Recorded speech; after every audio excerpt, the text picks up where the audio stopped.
அதிசயமே அசந்து போகும் நீ எந்த அதிசயம் கல் தோன்றி மண் தோன்றி கடல் தோன்றும் முன்னாலே உண்டான காதல்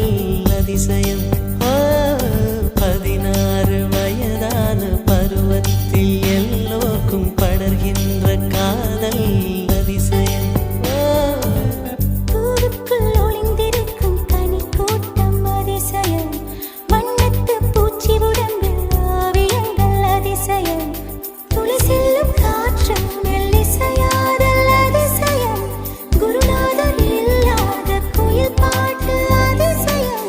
அதிசயமே அசந்து போகும்